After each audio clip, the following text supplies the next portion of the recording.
રાજ્યમાં સ્થાનિક સ્વરાજ્યની ચૂંટણીની જાહેરાત બાદ ભાજપ એક્શન મોડમાં. ચૂંટણી સમિતિની બેઠકમાં ઉમેદવાર પસંદગીના ધોરણો કરાયા નક્કી. 3 ટર્મથી ચૂંટણી લડતા ઉમેદવારોને નહીં મળે ટિકિટ.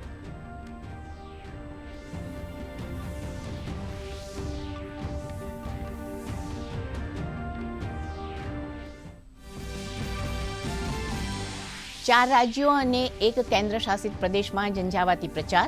પશ્ચિમ બંગાળ અને અસમમાં કેન્દ્રીય ગૃહમંત્રી અમિત શાહની રેલીઓ અને નીતિન ગડકરીએ પણ સંભાળ્યો ચૂંટણી મોરચો.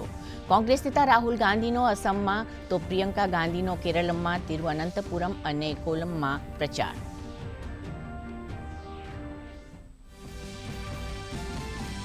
પશ્ચિમ એશિયા સંકટ વચ્ચે ઉદ્યોગોને રાહત આપવા સરકારનો મહત્વનો નિર્ણય. એમોનિયમ નાઇટ્રેટ, પોલિએસ્ટર રેઝિન સહિત 40 પેટ્રોકેમિકલ્સના કાચા માલ અને સંબંધિત પ્રોડક્ટ્સની આયાત પર લાદી ઝીરો કસ્ટમ ડ્યુટી. પ્લાસ્ટિક, કાપડ, ફાર્મા, ખાતર કંપની અને ઉત્પાદકોને મળશે રાહત.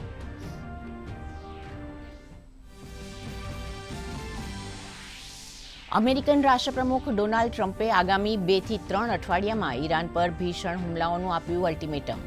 વળતા જવાબમાં ઈરાનનો ઇઝરાયેલ પર રોકેટથી હુમલો, તો બ્રિટને હોર્મુઝ જળમાર્ગ ફરી શરૂ કરાવવા મુદ્દે બોલાવી 35 દેશોની બેઠક.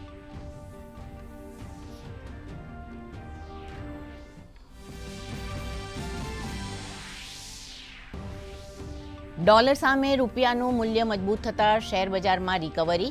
બીએસઈનો સેન્સેક્સ 185 પોઈન્ટ વધી 73,300, તો નિફ્ટી 22,700 નજીક બંધ. ચાંદીના ભાવમાં 14,000નું ગાબડું.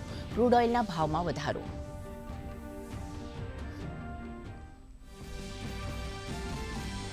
ભાવનગરના ગૌરવ પથ પર ફ્લાયઓવર બ્રિજનું થશે નિર્માણ.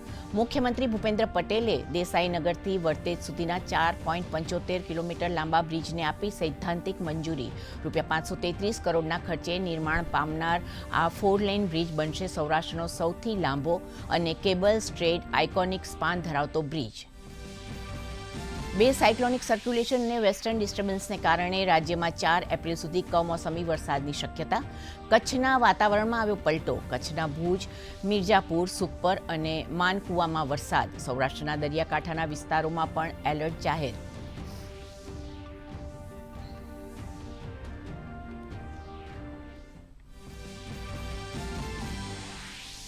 રાજ્ય સહિત દેશભરમાં હનુમાન જન્મોત્સવનો ધામધૂમપૂર્વક ઉજવણી.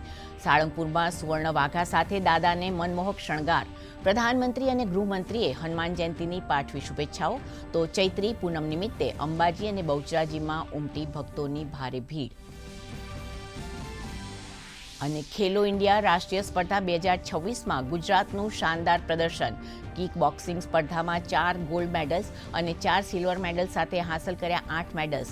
વડોદરાની ખુશી પંચાલ અને ડિંકલ ગોરખાએ અસાધારણ કૌવત દર્શાવી વધાર્યું ગુજરાતનું ગૌરવ.